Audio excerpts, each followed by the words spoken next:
your assessment of a lot of emotion being spent at this point in time between the leaderships of these two nations.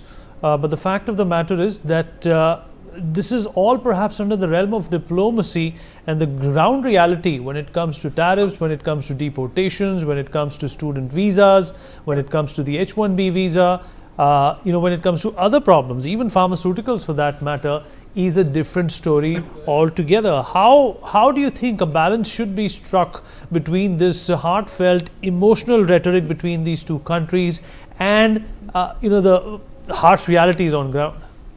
No, absolutely. And, if we think about it, I really agree with Ambassador Mukherjee when she talks about the fact that, for JD Vance, this has actually been a great opportunity to showcase his own, statesman like demeanor and persona, because he's also visited other countries, in the last few months.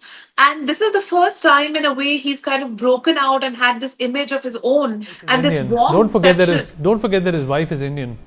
Exactly. So that's the point, right? He's cashing in on that Indian So connection in he's playing some to the ways. gallery.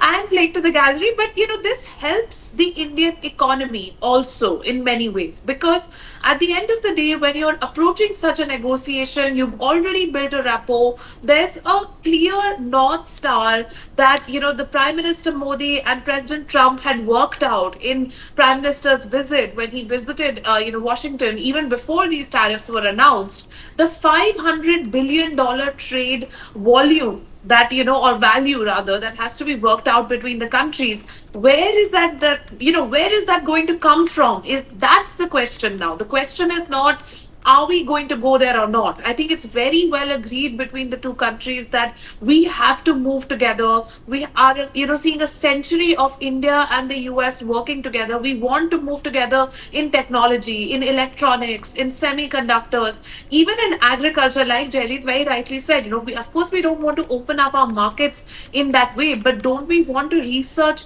climate resilient crops, and don't we want to research ways of, saving water when farming? I mean, these are definitely areas of science and technology in which the two countries can really work together. So I feel like identifying these very positive, productive ways of moving forward, and India really being a manufacturing hub and base for serving the US market, for serving most of the Western markets, even the conversation on the IMEC, the India Middle East European corridor, that sort of moving forward around the same time. These are developments that cannot be viewed in isolation. We have to view it all together and say, this visit is actually a very, very important step in taking the whole set of relationships forward.